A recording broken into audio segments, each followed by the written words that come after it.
Alors, vous allez taper ceci dans un navigateur web et vous allez arriver à un endroit où il y a plusieurs dossiers Teddy Bears. Vous allez prendre le dossier Teddy Bears 9, le 9. Donc ça va ressembler à ça, à peu près. Vous prenez le 9, vous le téléchargez, ça va être un zip. Vous êtes sur un PC, il va falloir le dézipper en faisant, écoutez bien, clic droit, 7-zip, extraire, ici. Il ne faut pas penser qu'en double-cliquant sur le zip, c'est suffisant. Les fichiers, ça c'est juste une prévisualisation du contenu du zip quand vous êtes sur un PC et que vous double-cliquez sur un zip. Il faut vraiment extraire le dossier zip à côté du dossier téléchargé. À côté du zip, voilà. Donc, vous ouvrez un navigateur web et vous tapez ça dans la barre d'URL, pas dans le moteur de recherche Google, dans la barre de recherche Google, hein, dans la barre d'URL. Donc, vous avez le dossier Teddy Bear 9, et là-dedans, vous avez plusieurs fichiers Illustrator. Il va falloir ouvrir le 30, qui utilise une ressource qui est juste à côté, donc il y a vraiment aucune raison qu'il ne la trouve pas, une ressource externe.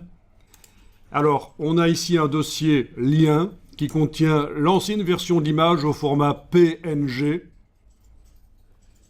Mais le document ici utilise en fait l'image au format PSD.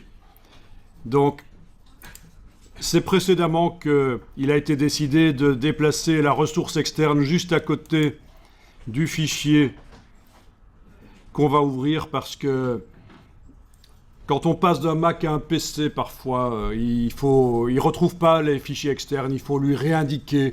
Et donc, là, c'est une solution de le mettre à côté. Alors, vous allez ouvrir dans Illustrator le dossier Teddy Bears à redessiner 30. Et on va voir ce qu'il y a dedans.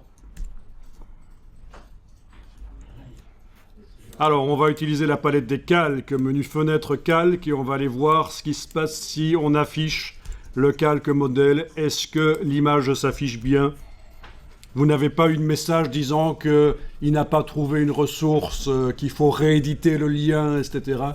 Donc, chez tout le monde, ça a bien fonctionné. Parfait. Vous pouvez enlever l'œil en face du calque modèle quand vous avez vérifié que l'image s'affiche correctement. En transparence comme ça par-dessus.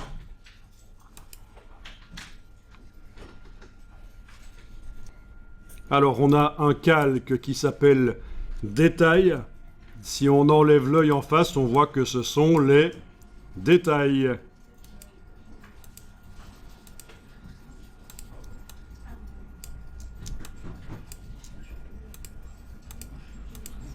Bon, ça, on ne va pas y toucher maintenant, au calque détail. On a un calque qui s'appelle dessin. Ben, c'est le dessin. Si on ouvre, on voit qu'il y a certains éléments qui sont verrouillés dans ce calque. Celui-ci et celui-là, ce sont les deux oreilles en fait, qui vont faire l'objet d'un traitement spécifique par la suite.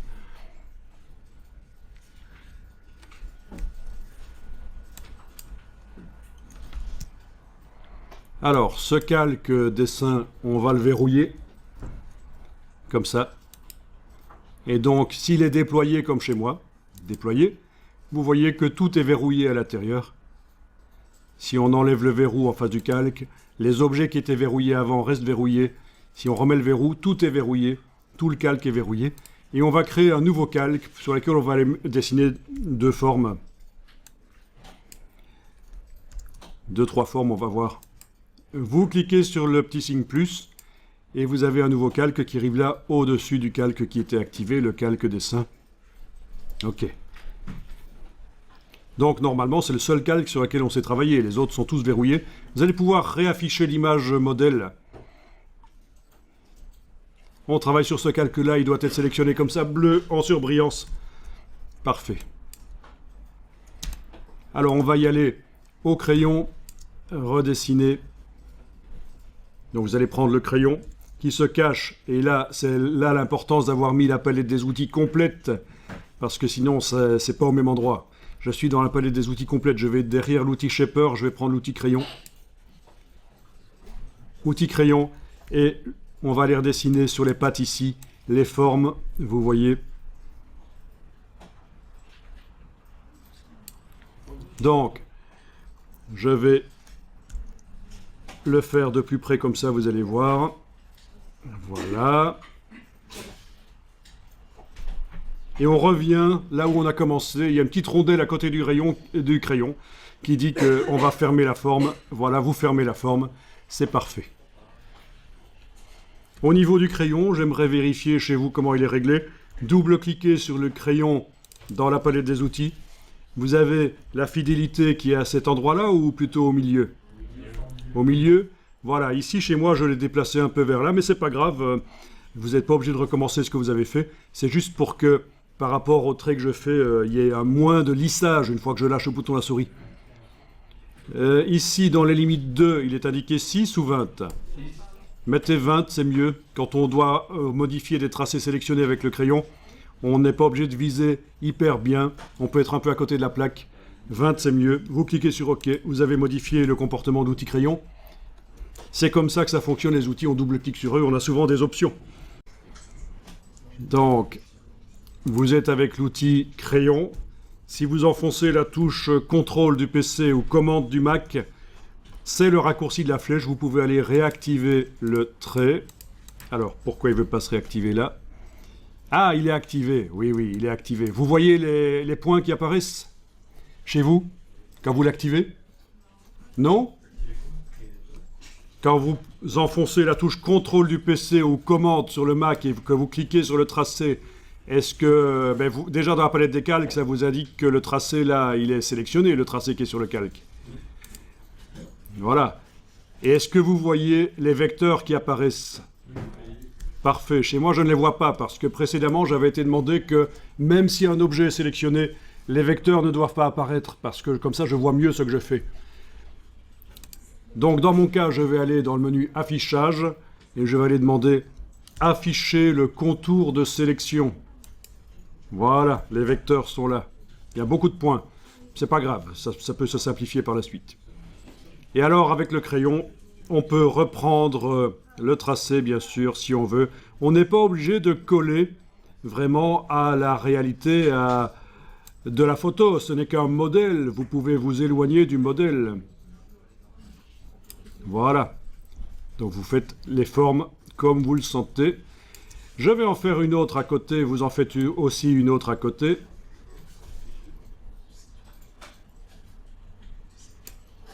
Voilà. Est-ce que c'est une forme fermée? Pas certain. Je vais revenir dessus. Redessiner. Ouais.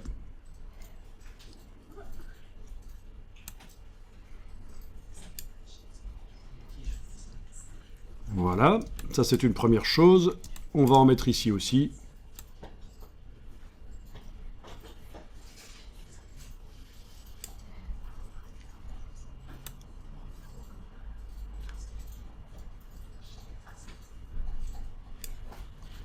Ok, là je vais carrément aller en arrière et recommencer le dessin.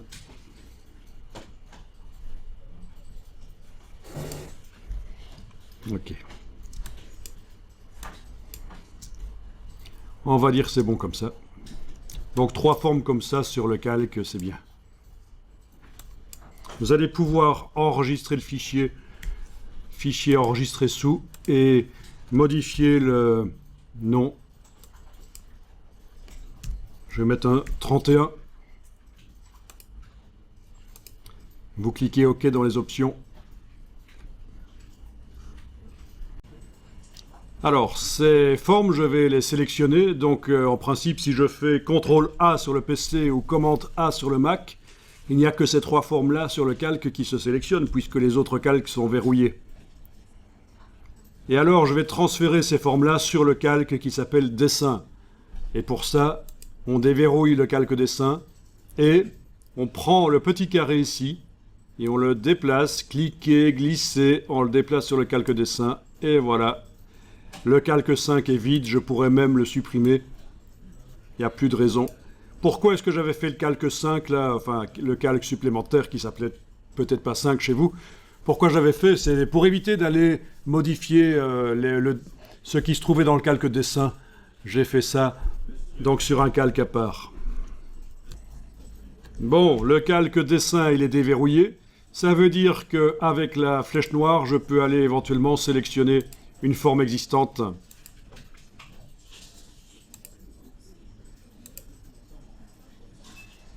Alors, ces formes existantes reçoivent une brush artistique qui s'étend tout le long du tracé. Pas celle-là, parce que c'est ce que je viens de faire, mais celle-ci, voilà, tout le long du tracé. Là aussi, elle passe derrière l'autre, tout le long du tracé. Voilà. Ce sont des formes à fond blanc. C'est pour ça que on peut en faire passer une derrière l'autre. Le trait noir artistique de cette forme-là n'est pas visible à cet endroit-là, puisqu'elle est derrière une autre forme, celle-là qui a un fond blanc. Donc c'est une manière de procéder. Et alors ici, c'est pas un tuto pour apprendre à faire des ours en peluche dans Illustrator, c'est juste un prétexte pour apprendre la manipulation d'Illustrator et après vous appliquez ça à ce que vous voulez. Bien sûr. Alors une brush artistique qui s'étend comme ça tout le long d'une forme, c'est pas l'idéal. Elle n'a pas nécessairement été prévue pour être aussi longue. Et puis c'est pas naturel. Si je dessinais ça dans la vraie vie, je ne ferais pas un seul trait de pinceau qui fait tout ce tour-là, quoi. Hein. On est d'accord. Mais on va régler ça par la suite. Là, on en est au début. En tout cas, toutes les brushes sont identiques, en fait. Hein. Je veux dire, toutes les formes, là, utilisent les mêmes brushes. Vous activez n'importe laquelle de ces formes qui utilisent déjà une brush artistique. Et vous allez faire un style graphique. Menu, fenêtre, style graphique.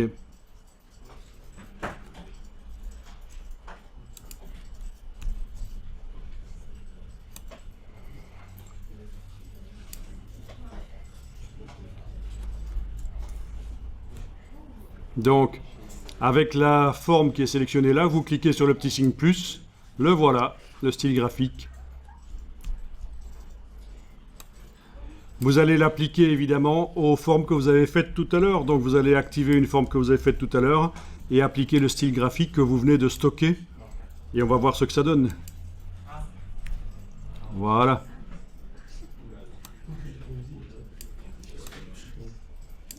Une autre. On applique le style graphique. Voilà. Une autre. On applique le style graphique. Voilà.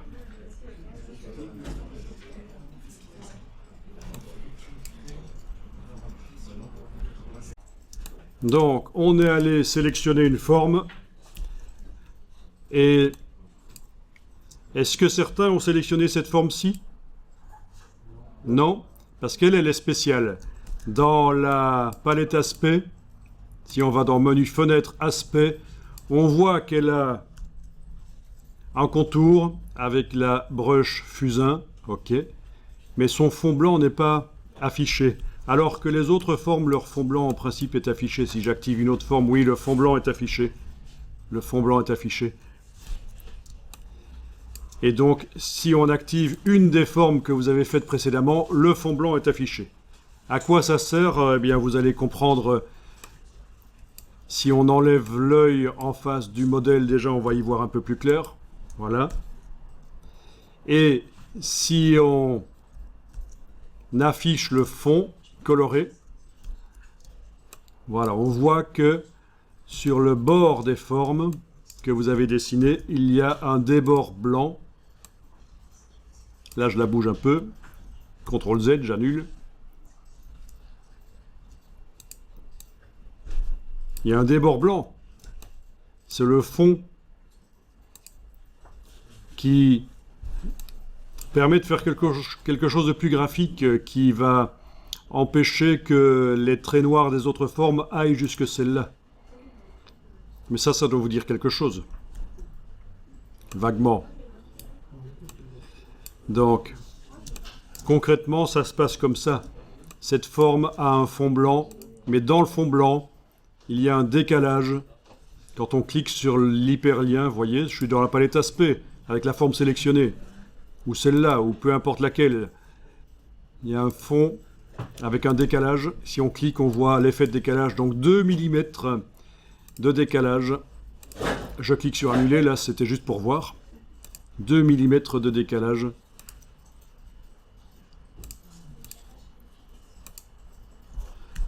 Peut-être que vous avez le décalage qui est indiqué en points au lieu de millimètres, non? C'est en millimètres? Parfait. C'est parce que dans les unités de mesure, on est allé modifier. Millimètres. Préférence d'Illustrator, unité de mesure ici. Précédemment, on a dit que les mesures générales dans Illustrator seront en millimètres. Voilà. C'est un peu plus parlant que des points. Ok, donc, avec le dessin qui apparaît comme ça, rien ne vous interdit d'aller remodeler les choses si vous voulez.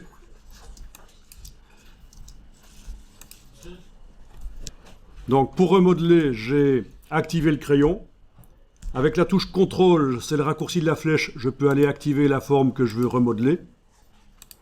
Je lâche la touche CTRL, je reviens au crayon, qui est actuellement activé dans la palette des outils. C'est ça le principe. Le crayon est en permanence activé là, mais si j'enfonce la touche CTRL du PC ou commande du Mac, c'est la flèche pour aller activer une forme ou l'autre.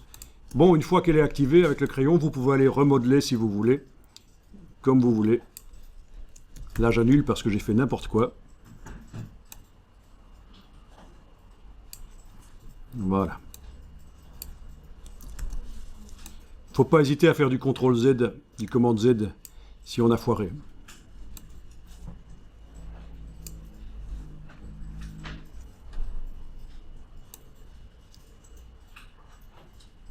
Bon, tout cela est encore modifiable facilement après. Bien entendu.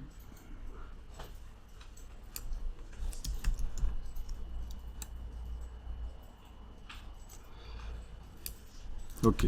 Donc c'est pas toujours évident quand on est de loin de bien viser les choses.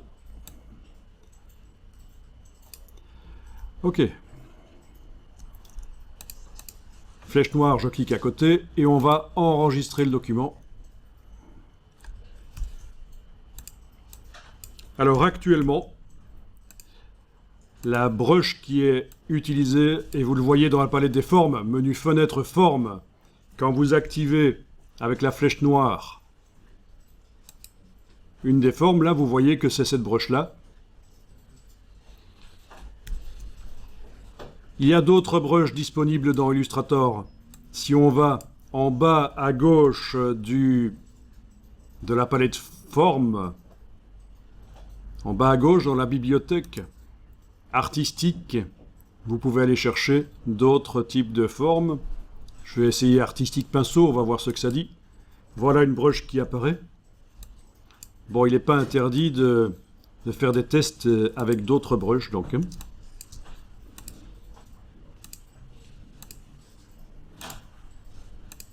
Voilà, mais pour l'instant, elles sont trop épaisses. Il faudrait modifier leur épaisseur. Je pense que là, elles sont un peu trop épaisses. D'autres bibliothèques de formes, vous y accédez par les petites flèches ici. Voilà, il y en a certaines qui sont des formes grises. Il sera donc impossible de mettre une couleur vraiment saturée avec les formes grises. Bon, tout ça c'est bien, mais il y en a beaucoup plus qui sont disponibles sur le web et c'est ce qu'on va aller tester.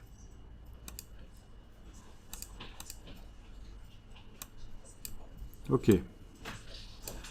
On va aller tester d'autres formes sur le web. Vous allez dans un navigateur web.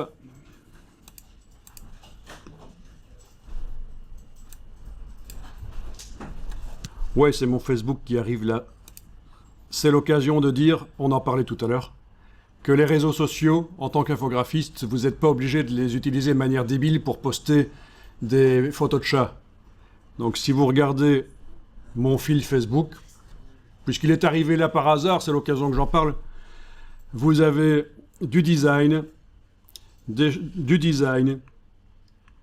une blague, des outils de productivité de graphistes, de l'animation 2D, de la technique, maîtrise couleur, du dessin, ça c'est de la littérature, ça c'est de la philosophie, du design, non ça c'est de la technique, photo, etc. Donc, on est plein comme ça à utiliser les réseaux sociaux, LinkedIn, etc. Et je ne promeux pas ici Facebook. Si vous voulez un autre réseau social, c'est vous qui voyez. Mais ça fait partie du boulot du graphiste. C'est pas vraiment le genre de métier qu'on fait 7 heures par jour. Et puis on l'oublie, quoi. Disons que vous vous levez le matin, vous êtes graphiste, vous prenez la douche, vous êtes graphiste, vous partez au boulot, vous êtes graphiste, et c'est pas idiot parce que ça veut dire que sur le trajet dans le bus, vous regardez les choses, vous regardez les enseignes, vous regardez les styles vestimentaires des gens, vous regardez tout. Vous arrivez au boulot, vous êtes graphiste, c'est 24 heures sur 24 graphiste. Voilà, il faut le savoir, c'est comme ça. Alors,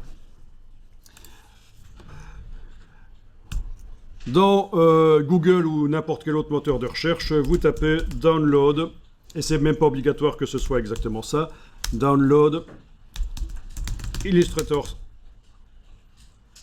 Brush, on va dire, oui, Brush dans ce cas-ci, voilà. Et vous tombez sur plein de sites qui proposent des brushes gratuites. Et pourquoi est-ce qu'elles sont gratuites? Parce que sur le site, parfois, ils vous demandent votre adresse mail et c'est comme ça qu'ils se rétribuent parce qu'ils les revendent après. Ou alors, il y a des publicités qui s'affichent et parfois vous cliquez, c'est comme ça qu'ils se font de l'argent.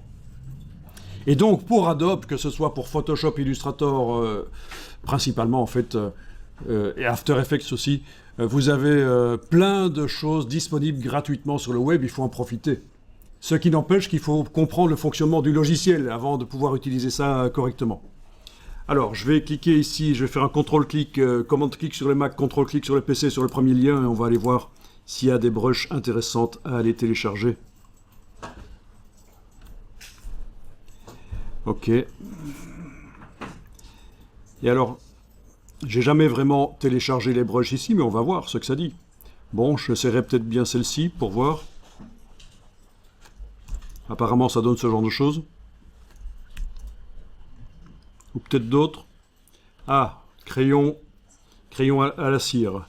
Pourquoi pas? Donc, chaque site fonctionne bien sûr différemment. Et le fichier que vous recevez ne sera pas toujours le même. Pour arriver à l'exploiter, il faut connaître Illustrator. Donc, je vais tester ici. On va voir si ça me demande de m'inscrire ou pas, parce que je n'ai pas envie de m'inscrire, d'inscrire mon mail. On va voir. Je vais cliquer sur Download Here. Ok. Alors, est-ce qu'il y a un bouton de téléchargement quelque part ou c'est moi qui ne le vois pas? Ah bon, c'est ici. Ce sera chaque fois différent. Oui, il demande l'adresse mail, évidemment. On va pas faire ça alors. Je vais aller en chercher un autre. Ah, on pouvait dire non et alors il fallait attendre. Bon. Ah, ah oui, on veut juste celui-là, oui. Oui, c'est vrai, bien vu. Bien vu. Et alors, il a été téléchargé? Peut-être bien. Bon. Bon. Comme ça? Ou c'est moi qui sais pas? Ah, si, quand même, ça arrive. Voilà. Ok. La petite boîte pour... ça dépend du navigateur que vous avez. Parfois, si vous êtes dans Safari sur un Mac, ça va télécharger tout de suite. Si vous êtes dans Firefox, il va vous mettre une petite boîte. Donc ça aussi, c'est des choses qui changent. Donc, et c'est un zip qu'il va falloir que je dézippe. Donc, je vais cliquer sur OK, enregistrer le fichier, et je vais l'enregistrer dans le dossier. Voilà, donc il y en a des milliers disponibles, des brushes, des dizaines de milliers. Donc, je vais aller voir ce qui se passe dans le dossier là sur l'ordinateur. Le voilà, il est là. Je suis sur un Mac, je vais double-cliquer sur lui. Si vous êtes sur un PC, vous faites clic droit, extraire ici, un truc du genre. Donc chez toi, ça s'était téléchargé tout seul. Dans le dossier download, dans le dossier téléchargement, ça y était le zip. Oui, ça déjà c'est différent chez chacun, ça dépend. Alors, ce que vous récupérez du site, c'est chaque fois quelque chose qui n'est pas nécessairement, c'est pas standardisé, c'est leur mode de fonctionnement. Alors qu'est-ce qu'ils proposent là? Ils proposent les crayons de cire dans ce cas-ci, les brushes crayons de cire. Legacy, ça doit être pour les anciennes versions d'Illustrator. Ça doit être la version actuelle. Bon. Et ça, c'est un exemple. L'image JPEG qui est là, si je la sélectionne, barre d'espacement sur le Mac ou autre, vous l'ouvrez dans WordPad ou peu importe, vous avez l'exemple. Tiens, qu'est-ce que c'est la brush? Voilà, c'est juste pour vous rappeler qu'est-ce que c'est cette brush. Ok, donc ici, je vais éventuellement essayer d'ouvrir celui-ci dans Illustrator. On va voir ce que ça donne. Voilà. Donc, nous avons dans la palette forme des formes. Alors, c'est pas des brushes artistiques en fait. C'est des brushes de motifs. Mais c'est pas grave, ça va quand même fonctionner.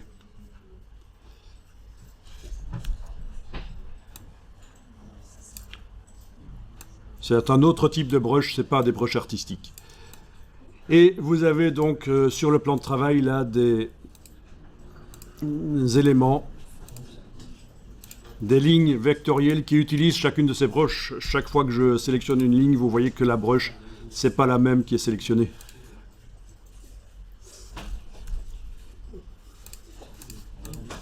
Tiens, et si j'avais ouvert l'autre fichier, qu'est-ce que ça m'aurait fait? Sans doute la même chose. On va voir. Ah non, là c'est un fichier vide. Il n'y a que les brushes dans la palette des formes. Il n'y a pas d'exemple sur le plan de travail. C'est juste ça la différence. Je vais fermer ce fichier. Je comprends. Quand ils mettent brush entre parenthèses sur ce site, ça veut dire qu'il n'y a pas d'exemple d'objet qui utilise la brush. Legacy, ça doit être pour les anciennes versions d'Illustrator, certainement. C'est 6 ou des choses comme ça. Bon, vous avez réussi d'une manière ou d'une autre à ouvrir des brushes. Maintenant, la question est, comment les utiliser sur le teddy bear qui est là? Bon, ben, il faut les transférer. Il faut arriver à transférer les brushes de ce document vers l'autre. Donc, je vais activer la brush que je trouve sympa, que je veux utiliser. Allez, on va dire que c'est celle-là, voilà, bien particulière. Je vais faire édition copier, donc c'est évidemment CTRL-C sur le PC, commande-C sur le Mac. Je vais ici dans l'autre document, et le fait de coller une brush, de coller des vecteurs qui utilisent une brush, devrait normalement, dans la palette forme ici, ajouter la brush. Donc, édition, coller. Voilà, c'est arrivé là, je vais le bouger, parce que c'est en plein dans mon ours. Ça me dérange. Et alors dans la liste, oui, elle est là. C'est une brush qui n'est pas artistique, on l'avait dit. C'est une brush de motif, mais c'est pas grave, c'est utilisable sur l'ours malgré tout.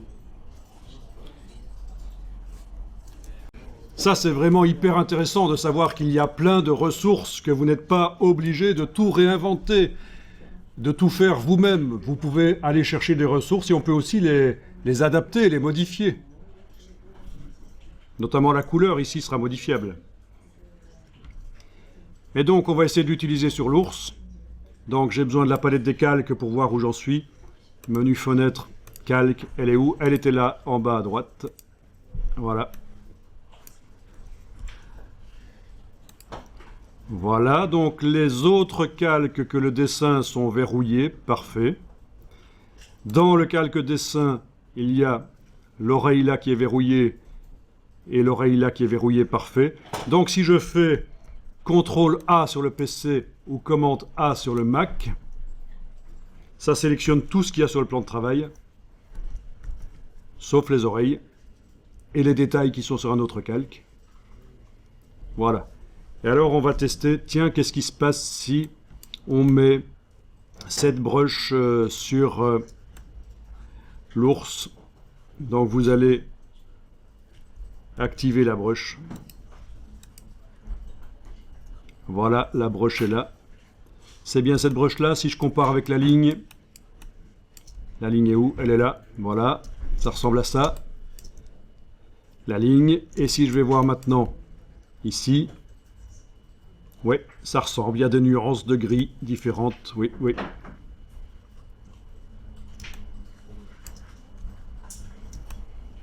Au niveau de la couleur, tiens, si on met la case de contour à l'avant-plan et qu'on va choisir une couleur dans le nuancier, menu, fenêtre, nuancier, ça fonctionne. Voilà, ça fonctionne. On peut choisir des couleurs dans le nuancier, même faire ses propres couleurs. Tiens, il y a des couleurs RVB qui sont là. Voilà. Mais ça marche mieux avec des couleurs moins vives. Oui, avec des couleurs moins vives, des couleurs moyennes, on arrive à voir l'effet souhaité sur la brush, différentes nuances. Si je prends une trop foncée, j'arrive pas à voir ces nuances.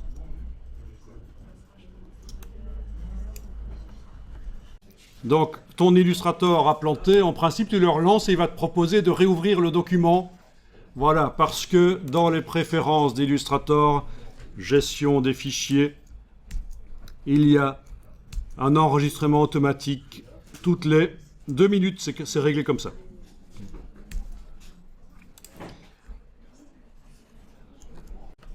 Alors la brush, ça donne pas grand chose parce qu'elle n'est pas assez épaisse, on va aller modifier son épaisseur. Alors techniquement, il est possible de le faire par le menu fenêtre, contour. Il est possible d'aller changer l'épaisseur ici. Voilà, un point, qu'est-ce que ça dit? Ok, c'est ça. Et si on augmente, ça augmente l'épaisseur. Ah, ça commence à demander des ressources informatiques. Je ne sais pas si vous voyez que l'ordinateur commence peut-être à être un peu lent à réagir. Le mien est vieux, il date de 2013. Il a quand même 8 ans, quoi. Donc, c'est normal qu'il soit un peu lent. Mais au moins, je prouve qu'il est possible de le faire, même avec un vieil ordinateur. Alors, je ne vous conseille pas de modifier l'épaisseur par la palette contour. Mettez un point de contour, on va modifier l'épaisseur par la palette forme. Donc, vous allez dans la palette forme. La palette forme. Menu fenêtre forme. Vous repérez où se trouve la forme. Et on va double-cliquer sur elle. Donc, tous vos vecteurs là sont sélectionnés qui utilisent cette forme. Vous allez double-cliquer sur la forme. Ça va faire apparaître ces options. Voilà. Et là, vous avez... Ah oui, ça, c'est une forme particulière. C'est une forme de motif. Donc, mais peu importe. Vous avez ici le curseur fixe avec la case aperçue que vous pouvez cocher ici. Vous allez voir ce que ça donne ici. Échelle. Vous augmentez. Voilà. Et c'est mieux de faire comme ça. OK. À vous de choisir quelle épaisseur vous voulez donner à cette forme. Ça pourra être modifié par la suite, bien sûr. Si vous voulez bien voir ce que ça donne, vous allez dans le menu Affichage. Ah oui, là, quand on clique sur OK dans la boîte, il faut cocher l'option Appliquer au contour. Comme ça, les contours sélectionnés reçoivent cette modification. Et j'étais en train de dire que dans le menu Affichage, si vous demandez Masquer le contour de sélection, les formes sont toujours sélectionnées. Vous allez double-cliquer sur la forme dans la palette forme, modifier son épaisseur. Vous allez mieux voir ce que vous faites grâce à ça. C'est une petite astuce, ça. Menu affichage, masquer le contour de sélection. Voilà. À vous de voir ce qui vous intéressera. Ce n'est certainement pas la meilleure forme, mais la Le but ici était de prouver qu'on peut aller chercher n'importe quoi sur le web comme forme et l'attester, l'utiliser. Appliquer au contour. Alors, vous enregistrez le document sous un nouveau nom.